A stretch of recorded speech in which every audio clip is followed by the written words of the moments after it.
نماز پڑھتے ہوئے تحریر فرمایا کہ ادھر ادھر کے خیالات آتے ہیں، کوئی حرج نہیں۔ انسانی دماغ سوچنے سے نہیں رک سکتا، اور یہ پاگل ہی ہو جائے، اور پاگل بھی تو کچھ سوچتا ہی ہوگا، اب خدا جانے کیا سوچتا ہوگا، مگر یہ کہ انسانی دماغ ہے، اور بیوی کے، بچوں کے، اچھے برے، دنیا کے، آخرت کے سارے خیالات آتے رہتے ہیں۔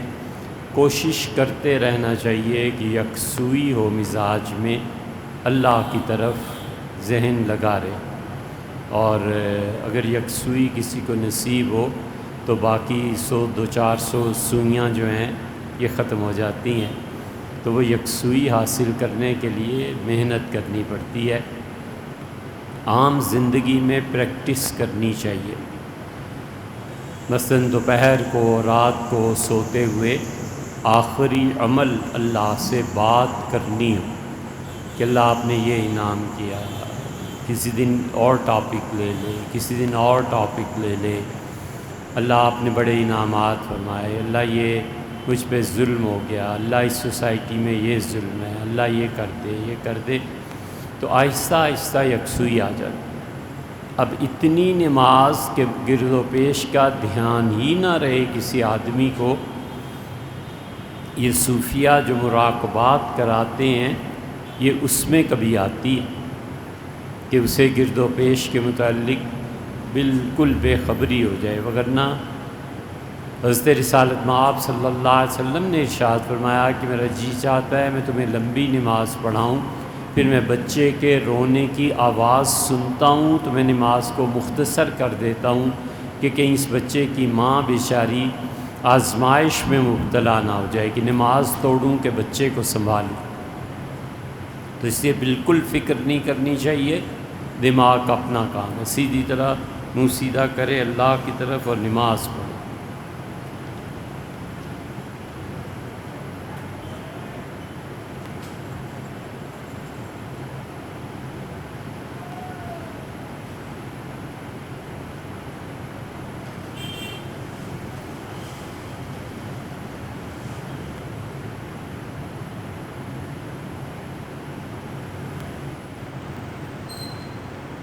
جوتے بدل گئے مسجد میں کوئی حرج نہیں، نیت ٹھیک ہے، اللہ جانتا ہے کیا کسی کے جوتے لینے اور پہننے ہیں، بس ہو گیا تو وہ جوتے خیرات کر دے، بہت زیادہ تردد ہے، اور اگر ننگے پاؤں گھر آ گیا تو اس سے بھی زیادہ اچھا کام کیا ہے۔ گری پڑی چیز جس کا کوئی مالک نہ بنے نہیں لینی چاہیے، اٹھانی ہی نہیں چاہیے، اور وہ چیز ہوتی ہے اصل میں شریعت تو یہ کہتی ہے کہ اب اس کا اعلان کیا جائے کہ یہ چیز کس کی ہے، وہ لے لے۔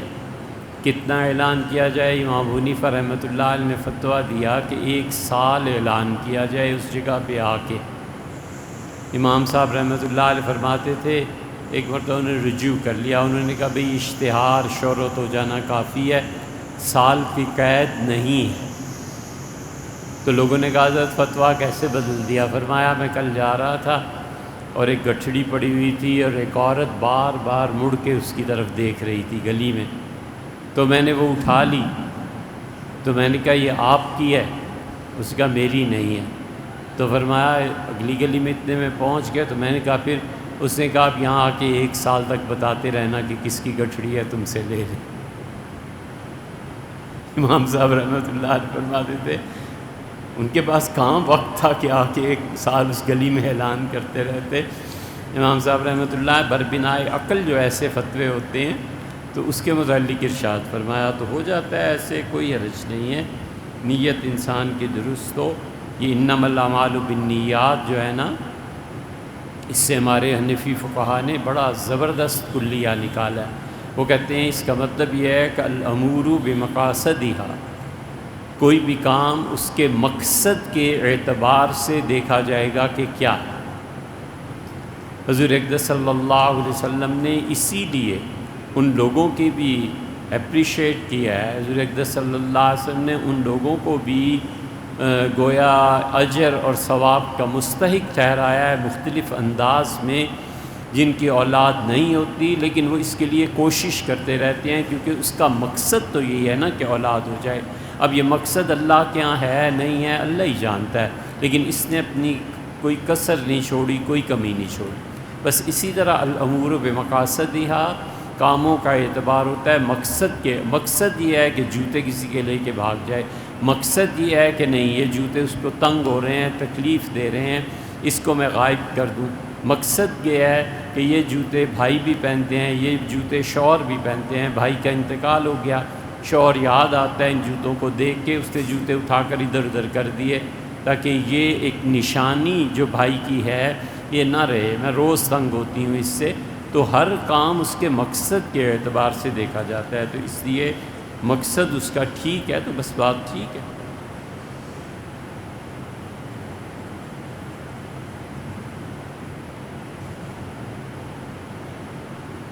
اگر کسی نے شادی نہیں کی اور اس کے بہن بھائی زندہ ہیں تو اس کا جو ترکہ ہے انتقال کی صورت میں وہ بھائیوں اور بہنوں کی طرف منتقل ہو جائے گا۔ وہ اپنی زندگی میں حصے دے دے بہنوں اور بھائیوں کو اور ان کے اولاد میں تقسیم کر دے، زندگی میں تو ہبہ ہے نا، وہ جس کا جتنا چاہے دے دے، کوئی اس پہ پابندی نہیں۔ البتہ شریعت یہ کہتی ہے کہ لڑکے اور لڑکی کا حصہ برابر ہونا چاہیے، جتنا بہن کو دے گا اتنا ہی بھائی کو بھی دے، جتنا بیٹی کو دے گا اتنا بیٹے کو بھی دے۔ زندگی میں یہ ہبہ ہے، اور موت کی صورت میں وراثت ہے، اور وراثت کے قانون اللہ تعالیٰ نے ارشاد فرما دی۔ تقسیم کرنے کی وصیت سے بہتر ہے کہ زندگی میں ہی کر جائے، اس لیے کہ اگرچہ تقسیم کی وصیت کرنا ٹھیک ہے، لیکن اب حالات ایسے ہو گئے ہیں کہ لوگ لڑائی جھگڑا کچہری ان چیزوں سے بہتر ہے اپنی زندگی میں ہی نپٹا جائے۔ اور اگر اس کی نیت یہ ہو کہ میں وصیت کروں اور اللہ مجھے اس کا اجر دے، اور میرے بعد جب یہ مال لوگوں تک پہنچے گا تو میرے بہن بھائی خوش ہوں گے، تو وہ حدیث جس میں حضور صلی اللہ علیہ وسلم نے کئی احادیث میں فرمایا ہے کہ مومن کو بغیر اس کی توقع کے خوش کر دینا جنت میں لے جائے گا۔ عبداللہ ابن مبارک رحمۃ اللہ علیہ نے بہت بڑا مال ایک آدمی کو بھیجا، تو وہ بیچارہ مقروض تنگ دستہ دیکھ کے حیران رہ گیا، تو ابن مبارک رحمۃ اللہ علیہ سے وہ ملا اور اس نے کہا ابن مبارک اتنا مال، اتنا بڑا تحفہ ہدیہ۔ انہوں نے کہا میرے خیال میں آیا کہ میں رسول اللہ صلی اللہ علیہ وسلم کی اس حدیث پہ عمل کروں کہ آپ نے فرمایا جو مومن کو اچانک خوش کر دے اللہ اس کے لیے جنت ضروری قرار دیتا ہے، تو میں نے اس حدیث پہ عمل کیا۔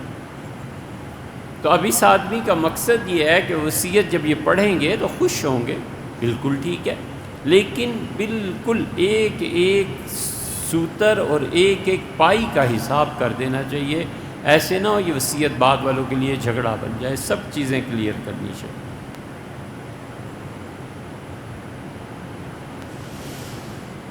انتقال کے وقت کون کون اس کے ہاں حاضر ہو؟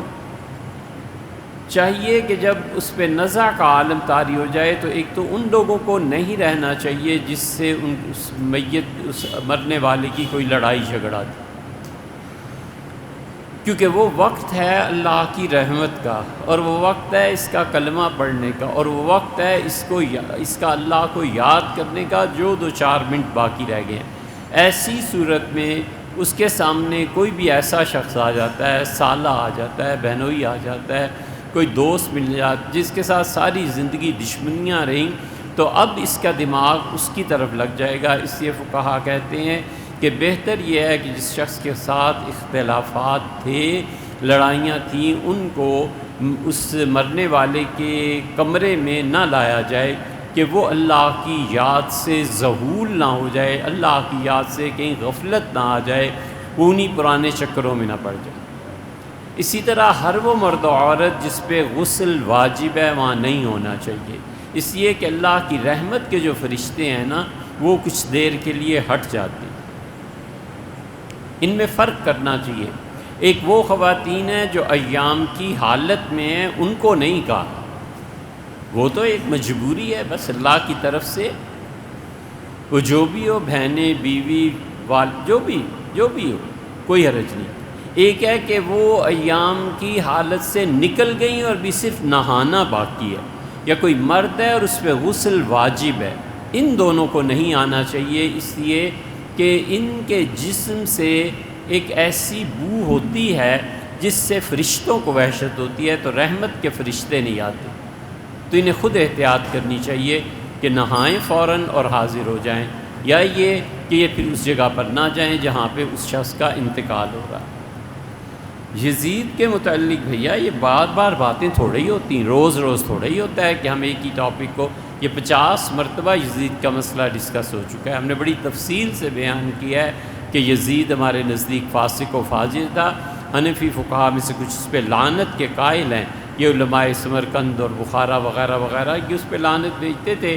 ایک گروہ حنفی فقہا میں ایسا ہے جو کہتا ہے اس لعنت کے سلسلے کو چھوڑو، اللہ کو یاد کرو، دفع کرو، لے گیا اللہ کے یہاں جو کچھ بھی لے گیا، یہ روز روز نہیں۔ ام ہانی رضی اللہ عنہ کے متعلق بھی بھیا آپ کتابوں میں خود تلاش کیجئے نا، اب یقین جانیے جو کچھ یہاں عرض کیا جاتا ہے یہ کافی تحقیق کے بعد ہوتا ہے، اب ہر دن ایک نیا آدمی اٹھے ایک نئے اعتراض بھیج دے تو اور بھی بتیرے کام ہے دنیا میں، آپ کو نہیں سمجھ آتی، سننے کی ضرورت ہی کیا ہے۔ حضرت عبداللہ ابن عمر رضی اللہ عنہما کی ایک روایت کہ وہ اذان کے بعد جو دعا پڑھتے تھے اس کا سکرین شاٹ آپ کو بھیج دیں، یہ آتا نہیں، ہمیں نہیں آتا، یہ سکرین شاٹ ہوتا کیا ہے، تصویر ہوتی کیا ہے، ہمیں آتی ہی نہیں، تو اب کیسے بھیج دیں۔ بچوں کو فقہ کی تعلیم دینی ہے انگلش میں، تو مفتی کفایت اللہ صاحب رحمۃ اللہ علیہ کی کتابیں دیکھیے، مفتی صاحب رحمۃ اللہ علیہ کی کتاب تھی تعلیم اسلام یا تعلیم الاسلام، اگر اس کا انگلش ترجمہ مل جائے تو اسے بچوں کو پڑھانا چاہیے۔ ویسے بھی اب انگلش میں بہت سی چیزیں لکھی گئی ہیں، تو جو اہل علم تھے جن کے عقائد درست تھے اور وہ شرک و بدعت سے پاک لوگ تھے، ان کی کتابوں میں دیکھنا چاہیے۔ جس کتاب کا آپ نے فرمایا ہے وہ ابھی زیر طباعت ہے، سیلاب کی وجہ سے لاہور سے جو پریس والے تھے ان کا ہم سامان منگا نہیں سکے، اور وہ ہماری کتاب انشاءاللہ چھپ جائے گی، شاید آئندہ ہفتے ہی آ جائے، ہم پیش کریں گے۔ حضور اقدس صلی اللہ علیہ وسلم پہ وہ صلاۃ و سلام ہے، اور جب کتاب آئے گی تو تب آپ سے عرض کر دیں گے۔ فلیکس پر انسانی تصاویر، بچنا چاہیے ان تصاویر سے، بس اب آخری وقت آیا ہوا ہے، اور جن چیزوں میں پوری دنیا ہی مبتلا ہو رہی ہے، کس کس جگہ سے جان چھڑائیں۔ جیسے سود ہے، اب سود سے آدمی کہاں تک بچ سکتا ہے؟ اپنی بساط کی حد تک جتنا ہو سکے تصویر کشی سے بچنا چاہیے، اور اللہ کی بہت بڑی نعمتوں میں سے ایک نعمت ہے کہ تنہائی میسر، خالص تنہائی میسر ہو جائے، کیا کہنے، اللہ کا اتنا بڑا انعام ہے اس شخص پہ جس کو خالص تنہائی میسر ہو جائے۔ ایک تو تنہائی ہے، لوگوں نے چھوڑ دیا، شکر ہے خدا کا، جان چھٹی۔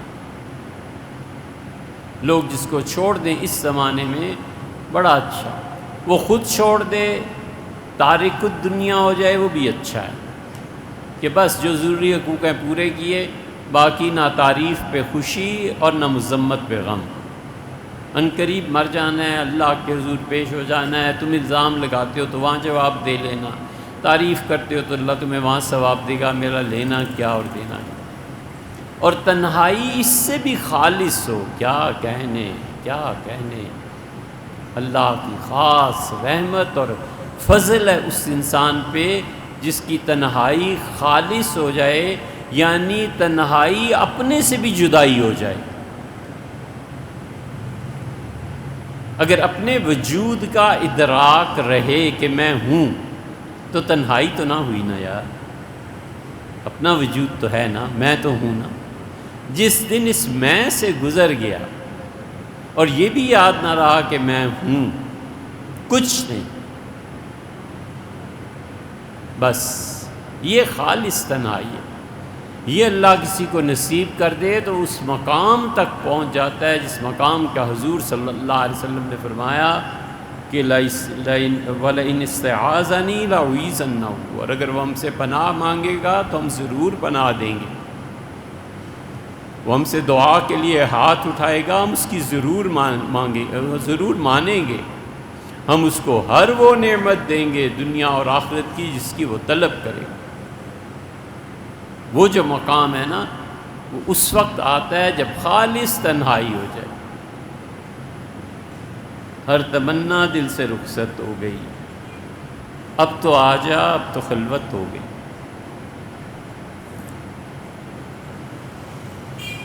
یہ خالص تنہائی چاہیے تاکہ مرنے پہ خوشی ہو، دکھ نہ ہو۔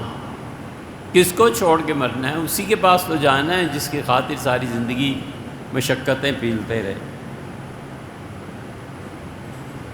ذکر سری افضل ہے یا جہری؟ مولانا غلام رسول صاحب سعیدی صاحب کی کتابیں پڑھی ہیں اور مولانا سرفراز خان صاحب صفدر کی۔ بھیا کیوں ان جھگڑوں میں پڑتے ہو؟ یہ سارے دیوبندیت اور بریلویت کے جھگڑے، سیدھی سادی بات کرو جو ہمارے فقہائے حنفیہ ہمیشہ لکھتے رہے ہیں، اور صاحب ہدایہ نے بڑی صراحت سے لکھا ہے کہ اللہ کے ذکر اور یاد میں اصل بغیر آواز کے، بس سری ذکر، خاموشی سے اللہ کو یاد کرنا، یہ اصل ہے۔ اسی لیے حنفی آمین بالجہر کے قائل نہیں ہے، وہ کہتے ہیں اصل اللہ کو مانگنا، اللہ نے ادعوا ربکم تضرعا، اور اللہ کو مانگو اللہ سے مانگو بڑی خاموشی سے، دون الجہر من القول، آواز بلند کیے بغیر اللہ سے دعا مانگو۔ وہ کہتے ہیں آمین بھی تو دعا ہے نا، اس لیے آمین آہستہ آواز سے کرو۔ اور جب وہ اصل اللہ کے ذکر میں خاموشی کو زیادہ ترجیح دیتے ہیں تو اسی لیے وہ سنت کے مطابق جہاں بھی دعا کرنی ہوتی ہے خاموشی سے کرتے ہیں، بولتے ہی نہیں۔ تو اصل تو وہ سر ہے۔ یہ صاحب ہدایہ رحمۃ اللہ علیہ نے اور جن لوگوں نے لکھا تھا اس وقت نہ دیوبند تھا اور نہ بریلی تھا، کچھ بھی نہیں تھا، اس پہ چلے جاؤ۔ یار ان 12 صدیوں سے پہلے بھی تو مسلمان رہتے تھے کہ نہیں رہتے تھے؟ ان کی کتابیں دیکھو، انہوں نے جو فتوے دیے ہیں وہ ان چیزوں سے بہت بلند و بالا ہیں۔ اس لیے اصل حنفی فقہا کے نزدیک سر ہے، خاموشی ہے، زبان کا تلفظ ہے اور آواز کو نہ بلند کرنا ہے۔ اب اس سے آپ ایکسیپشنز نکالیے، مستثنیٰ کہاں کہاں ہیں، مستثنیات کہاں کہاں ہیں۔ مثلا مستثنیات میں سے یہ ہے کہ آدمی تلبیہ اونچی آواز سے پڑھے، لبیک اللہم لبیک، اتنا تو پڑھے کہ اپنے کان سنیں۔ اس سے ایک اور مستثنیٰ نکالیے، ذی الحج میں عید کے بعد 12 ذی الحج اور 10 11 اونچی آواز سے تکبیرات کا کہنا، یہ اس سے خارج ہو گیا۔ حضرت رسالت پناہ صلی اللہ علیہ وسلم نے جن جن مواقع پر اونچی آواز میں ذکر کیا ہے یہ سب اس سے اصول سے مستثنیٰ ہو گئے۔ ایک ہوتا ہے اصول اور ایک ہوتا ہے اس سے رخصت دے دینا، ایکسیپشنل کیسز۔ تو ایکسیپشنل کیسز وہ سارے آ گئے جہاں رسول اللہ صلی اللہ علیہ وسلم نے خود آواز بلند کی ہے۔ پھر اس کی 2 قسمیں ہو جاتی ہیں۔ نبی کریم صلی اللہ علیہ وسلم اس لیے آواز بلند فرمائی تاکہ تعلیم دیں صحابہ رضی اللہ عنہ۔ مثلا ظہر کی نماز آپ پڑھا رہے تھے اور آپ نے سورہ انشقاق کی ایک آیت اونچی آواز سے پڑھی، تو کیا ظہر میں جہر جائز ہے؟ بالکل نہیں۔ ظہر اور عصر دونوں آہستہ آواز سے پڑھی جائیں گی۔ حضور صلی اللہ علیہ وسلم جو وہ آیت پڑھی تو بتایا کہ فاتحہ کے بعد میں فلاں سورت کی تلاوت کر رہا ہوں۔ تو اس لیے جہاں جہاں جہر اونچی آواز سے ذکر حضور اقدس صلی اللہ علیہ وسلم سے منقول ہے، پڑھیے، اس پہ کوئی اعتراض بھی نہیں، اور اللہ کے ہاں اس پہ زیادہ اجر اسی میں ہے کہ حضرت رسالت مآب صلی اللہ علیہ وسلم کی اتباع میں اونچی آواز سے ذکر کیا جائے جہاں جہاں انہوں نے کیا۔ اب دیکھتے نہیں جیسے موسیٰ اشعری رضی اللہ عنہ کہتے ہیں کہ ہم اونچی آواز سے اونچا حج میں ایک موقع پہ اللہ اکبر کہہ رہے تھے.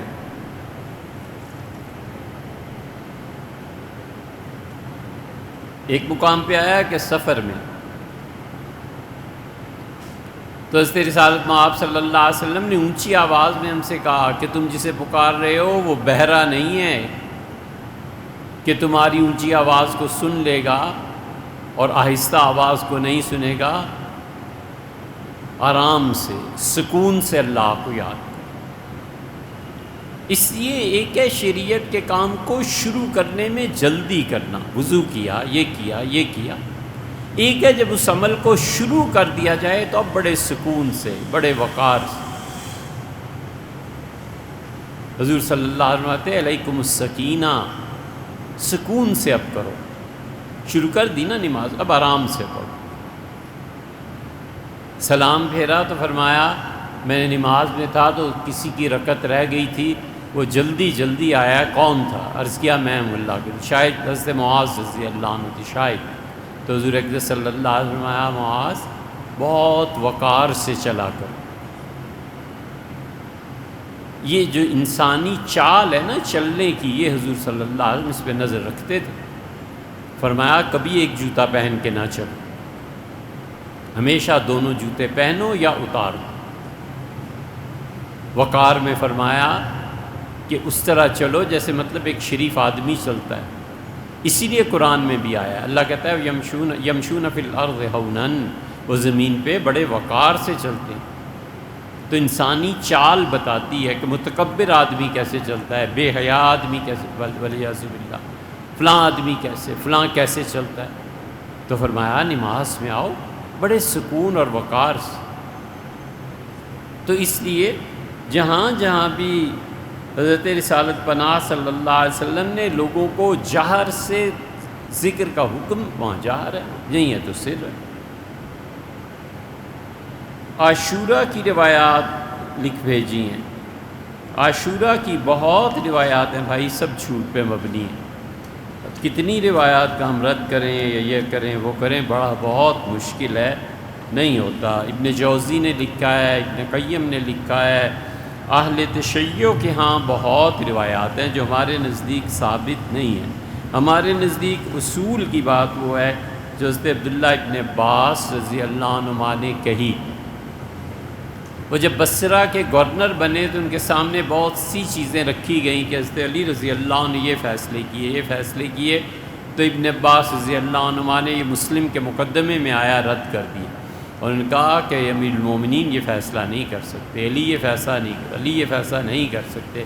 اور پھر فرمایا افسوس تم نے جعلی چیزیں حضرت کی طرف سے لکھ کے علم کا بہت بڑا حصہ ضائع کر. ہمارے نزدیک سیدنا علی رضی اللہ عنہ کی صرف وہ روایات قابل قبول ہیں جو روایات عبداللہ ابن مسعود رضی اللہ عنہ یا ان کے شاگردوں کے واسطے سے آئی. بس سیدھا سادہ اصول ہے. ابن مسعود رضی اللہ عنہ کے شاگرد ٹاپ کے سچے لوگ. اتنا علم تھا ان کے پاس کہ وہ جاتے تھے مدینہ منورہ تو سیدنا عمر رضی اللہ عنہ پوچھتے تھے، حالانکہ وہ تابعی تھے. ابن مسعود رضی اللہ عنہ کے جتنے یہ شاگرد تھے، ابن مسعود رضی اللہ عنہ کے شاگرد اتنے زیادہ نہیں تھے، وہ اتنا لمبے چوڑے تعلقات ہی نہیں تھے، اور اتنے حیا والے یہ لوگ تھے، بیٹھتے ہی نہیں تھے مسجد میں. جہاں 4 سے 5واں آدمی ہوا اٹھ کے چل پڑے، گھر چلے گئے. ابراہیم نخعی رحمۃ اللہ علیہ کے جنازے میں کل 8 آدمی شریک تھے، اور نخعی رحمۃ اللہ علیہ کی فقہ قیامت تک جاری ہے. یہ امام ابو حنیفہ رحمۃ اللہ علیہ نخعی کے کتنے فتووں پہ فتوے دیتے ہیں، یہ سب وہی ہیں. شہرت سے بھاگتے تھے، ملتے ہی نہیں تھے. 5 شاگرد ابن مسعود رضی اللہ عنہ کے اور 5 معذور. اللہ کی شان ہے، معذوروں سے خدا نے کیا کام لیا. کوئی سننے سے معذور ہے، کوئی دیکھنے سے معذور ہے، کوئی چلنے سے معذور ہے، جیسے میت پڑی ہوئی ہوتی ہے ولیعذ باللہ. ان لوگوں سے خدا نے پوری دنیا میں حنفی فقہ کو پھیلایا. تو اس لیے ہمارے نزدیک ابن مسعود رضی اللہ عنہ کے شاگرد جو روایات سیدنا علی رضی اللہ عنہ سے نقل کرتے ہیں وہ قابل قبول ہیں، اس لیے کہ ابن مسعود رضی اللہ عنہ کوفہ میں رہے ہمیشہ، اور سیدنا علی رضی اللہ عنہ بھی وہیں رہے، تو سیدنا علی رضی اللہ عنہ کا علم کوفہ شہر میں تھا، اور امیر المومنین نے جب اپنا عہدہ سنبھالا تو کوفہ کی جامع مسجد میں انہوں نے کہا اس شہر کے علماء کو حاضر کرو، تو 4000 کے قریب ان کے شاگرد بیٹھے، اور وہ پوچھتے رہے کہ اچھا کتنا علم ہے تمہارا، یہ مسئلہ یہ مسئلہ یہ مسئلہ، اور سیدنا علی رضی اللہ عنہ اترے ممبر سے اور انہوں نے کہا اللہ ابن مسعود کی قبر کو ایسے ہی نور سے بھر دے جیسے اس نے اس شہر کو علم سے بھر دی۔ تو اس سے بہت روایات ہیں عاشورہ کے متعلق، جھوٹ پہ مبنی اب کس کس کا۔ یہ بہت لمبی تحریر ہے بھیا، اتنے سوالات اور جوابات کیسے ممکن ہوں گے؟ یہ جو آپ نے لکھا ہے کہ ابلیس کی نسل ابتدا میں جس جن سے ہوئی اس کا نام تارانوس تھا، پھر تارانوس 1,44,000 سال پہلے ابلیس شیطان سے اس دنیا میں تھا، پھر اس کی نسل بڑھی، پھر پتہ نہیں چلپانیس آ گیا، وہ ختم ہوا تو تقی آ گیا، پھر قبازان آ گیا، پھر پتہ نہیں کون کون آیا، حتیٰ کہ آخر پہ پہنچ کے آپ نے تحریر فرمایا ہے کہ یہ چپ رہا شیطان، سب کو دیکھتا رہا، اللہ نے تب کہا کہ نکل جا شیطان مردود لانتی، اور یہ اور وہ۔ ابلیس کے 5 دوست اس وقت اس کے ساتھ تھے، ایک کا نام صبر تھا، ایک عابر تھا، ایک مصوت تھا، 3 پڑھی لوں،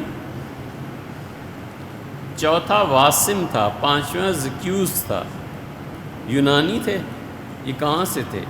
ولیعذ باللہ، سب جھوٹ ہے، سبحان اللہ۔ آخر پہ لکھا ہے کہ صحیح بخاری، صحیح مسلم، ابن ماجہ، ابو داؤد، سیوطی، رازی، مستدرک حاکم، نہج البلاغہ، غرر الحکم، کتاب التوحید اس میں آتا ہے، سب جھوٹ ہے یار، ایک سے ایک بڑا جھوٹ ہے، کوئی نہیں آتا۔ بخاری میں کوئی ایسی چیز نہیں آئی، مسلم میں کوئی ایسی چیز نہیں آئی، ابن ماجہ، ابو داؤد میں کوئی چیز نہیں آئی، سیوطی نے کوئی کچھ لکھا ہو تو سیوطی رحمۃ اللہ علیہ کبھی کبھی ایسی بھی بےبر کی بات کرتے ہیں، رازی بالکل رازی لکھ سکتے ہیں، کوئی بات کہیں لکھی ہوگی ہمارے علم میں، مستدرک حاکم میں بھی نہیں، حاکم کی مستدرک پہ ذہبی کا حاشیہ جب تک نہ دیکھ لیں اس کی روایات کو نقل کرنے ہی ہم درست نہیں سمجھتے۔ نہج البلاغہ میں آیا ہو، شرح نہج البلاغہ میں آیا ہو، یہ ایسے ہی ہے جیسے شروحات میں آیا ہے، سیدنا علی رضی اللہ عنہ سے پوچھا گیا کہ مورنی انڈا کب دیتی ہے، تو ان کا مور روتا ہے اور اس کے آنسو وہ پی لیتی ہے، تو پھر اس سے وہ انڈا اس کا ہوتا ہے۔ ایسے ہی گپیں ہیں ساری، یہی وہ چیزیں ہیں نا جو جھوٹ ہے، اسی لیے ہم شدت سے اس جھوٹ کی نفی کرتے ہیں کہ آگے دنیا ساری اب عقل کی ہے، سمجھاؤ کسی کو، وہ کہتا ہے یہ جھوٹ ہے۔ جو دوسرا ہوتا ہے جس کو علم بھی نہیں ہوتا وہ کہتا ہے کہ اللہ کی بات ہوگا، حضور صلی اللہ علیہ وسلم کا تم کافر ہو گئے، یہ ہو گئے، وہ سچ کہتے ہیں نا یار، یہ جھوٹ ہے، نہیں ہے چیز۔ ایک صاحب سیدنا عثمان رضی اللہ عنہ کو حضور اقدس صلی اللہ علیہ وسلم کا داماد نہیں مانتے تھے، اہل تشیع نہیں مانتے، ان کا تعلق اس سے ہوگا۔ سیدنا عمر رضی اللہ عنہ کو حضرت علی رضی اللہ عنہ کا داماد مانتے ہیں، نہ ہی سیدنا عمر رضی اللہ عنہ کو علی رضی اللہ عنہ کا داماد مانتے ہیں۔ انہیں چاہیے اگر وہ شیعہ ہیں تو اپنی کتابیں پڑھ لیں۔ یہ الگ بات ہے کہ وہ کہتے ہیں کہ سیدنا علی رضی اللہ عنہ کی جو صاحبزادی تھی ام کلثوم، عمر نے اپنی حکومت اور خلافت ہونے کی وجہ سے جبراً اس بچی پہ قبضہ کر لیا اور نکال کر لے گئے، معاذ اللہ، استغفر اللہ۔ یہ ان کے ہاں ہے، لیکن کچھ بھی ہے وہ سیدنا علی رضی اللہ عنہ کے داماد بنے، چاہے خوشی سے بنے ہمارے نزدیک، اور یقیناً یہی بات ہے، اور چاہے تمہارے نزدیک جبر سے بنے، یہ تو اہل تشیع کی اپنی کتابوں میں، اس میں تو پوری آگے عمارت تعمیر کرتے ہیں کہ سیدنا عمر رضی اللہ عنہ کے معاذ اللہ مظالم کیسے۔ غدیر خم کا واقعہ بھیا ہم عرض کر چکے بہت تفصیل سے۔ حضور اقدس صلی اللہ علیہ وسلم نے حج کی امارت کے لیے سیدنا ابوبکر رضی اللہ عنہ کو بھیجا تھا، سورہ توبہ کی جو تفسیر ریکارڈ ہوئی ہوئی ہے اس کے آغاز میں آپ دیکھ لیجئے گا، کیا یہ امامت اور امارت اہل تشیع حضرات کی کتب سے ثابت کی جا سکتی ہیں؟ بہت کچھ نظرات نے بھی تحریر فرمایا۔ امامت پہ ابھی 3 گھنٹے ہم نے بات کی تھی، بہت سے سوالات جمع ہو گئے تھے، اگر آپ چاہیں تو سن لیں، نہ سنیں تو اچھا ہے۔ ہمیں کبھی بھی یہ آج تک جی میں بھی کبھی نہیں آئی کہ کوئی ہمیں سنے یا ہم سے پوچھے، نہ سنو یار، اللہ کے اچھے بندوں کی چیزیں سنو یا نفل پڑھو۔ نوافل کی نماز میں حنفی مقلد کے لیے ارسال الیدین یا رفع یدین کرنا کیسا ہے کہ بندہ یہ نیت کر لے کہ دیگر ائمہ کے اقوال پر بھی عمل ہو جائے۔ دیکھو بھائی، بالکل کھلے ہاتھ چھوڑ کے نماز پڑھنا اہل تشیع میں بھی ہے اور ہمارے ہاں موالک میں بھی ہے۔ امام مالک رحمۃ اللہ علیہ کے پیروکار بھی ایسے نماز پڑھتے ہیں، اس میں کوئی شبہ نہیں۔ لیکن مالکیوں کے ہاں اصل ہاتھ باندھنا ہی ہے، اصل ہاتھ باندھنا ہے اللہ تعالیٰ کی تعریف میں، سبحانک اللہم و بحمدک، یہ جتنی بھی یہ مقام دعاؤں کا ہے اس میں ہاتھ باندھنے ہیں۔ امام مالک رحمۃ اللہ علیہ کہتے ہیں کہ اس کے بعد ہاتھ کھلے چھوڑ دے قرآن کریم کی تلاوت میں، کیونکہ تلاوت پروردگار عالم کا کلام ہے، اور بادشاہ کے حضور ہاتھ باندھنے میں کم ادب ہے اور زیادہ ادب یہ ہے کہ ہاتھ کھلے چھوڑ۔ ہمارے حنفی فقہا میں امام محمد بھی اس کے قائل ہیں، کیونکہ امام محمد رحمۃ اللہ علیہ نے یہ بڑا شرف ہے ان کے لیے، انہوں نے حدیث امام مالک سے پڑھی، اور ان کا کمال یہ ہے کہ امام مالک رحمۃ اللہ علیہ کی زبان سے انہوں نے 700 احادیث سنی ہیں۔ یہ بہت بڑی چیز ہے کہ امام مالک رحمۃ اللہ سے حدیث کو سننا، کہ وہ زبان کھولیں اور حدیث سنا دیں۔ امام شافعی رحمۃ اللہ علیہ کہتے ہیں جب میں پہنچا تو امام مالک رحمۃ اللہ علیہ چپ ہو گئے تھے، بس ہم لوگ پڑھتے تھے، حضرت سنتے تھے اور بس گھر تشریف لے جاتے تھے۔ کبھی کسی حدیث میں کوئی بات کہہ دی تو کہہ دی، چپ رہتے، نہ مسجد نبوی میں نماز پڑھتے تھے، نہ جمعے کے لیے آتے تھے، نہ عید کے لیے آتے تھے۔ 10 سال امام مالک رحمۃ اللہ علیہ مسجد نبوی کے ساتھ سانجی دیوار تھی، کبھی نہیں آئے۔ کیوں نہیں آئے؟ وہ جانتے تھے کہ یہ بنو امیہ کے کرتوت کیا ہیں، اور میں اگر نہیں بولتا تو اللہ کے ہاں کیا جواب دینا ہے کہ حکومت کے خلاف کیوں نہیں بولے، اور اگر بولتا ہوں تو پہلے ہی یہ درے مارتے ہیں۔ ٹھنڈے پانی کی مشقیں امام مالک رحمۃ اللہ پہ کھول دی گئیں، بخار ہی بخار، شدید بخار ہو، اپنے گھر میں رہتے تھے بس۔ تو اس لیے اصل میں تو ہمارے ہاں امام محمد رحمۃ اللہ اس لیے قائل ہیں کہ امام مالک رحمہ اللہ شاگرد، لیکن یہ دوسری چیز کہ رفع یدین، دیکھو بھائی بات یہ ہے کہ کوئی آدمی اس نیت سے کرتا ہے تو ہم بھی اس کے قائل نہیں ہیں کہ اتنی شدت اختیار کر لیں، مگر نہ کریں۔ اپنی تنہائی میں جب کوئی نہ دیکھ رہا ہو تو یہ اس کا اور اللہ کا معاملہ ہے۔ اگر اس پہ حضور اقدس صلی اللہ علیہ وسلم کے ساتھ تعلق میں، ائمہ سے تعلق میں یہ چیز غالب ہے، اللہ اس کو ثواب دے، لیکن لوگوں کے سامنے نہ کرے، لوگوں میں ذہنی آزادی پیدا ہو جاتی ہے۔ اس لیے فدق کے باغ والا قصہ یہ بھی ہم کرا چکے ریکارڈ۔ علامہ اقبال کی جانب سے جو اشتہار گزشتہ جمعے میں کہا گیا تھا اور مسلمانہ نے ہند سے معاشی امداد کی اپیل کی تھی، اس کی نقل کسی لائبریری سے مل سکتی ہے؟ لائبریریز ہیں ہی کہاں آپ کے یہاں ہیں؟ لائبریریز کہاں ہیں؟ مجھے بھی بتانا ہے یار۔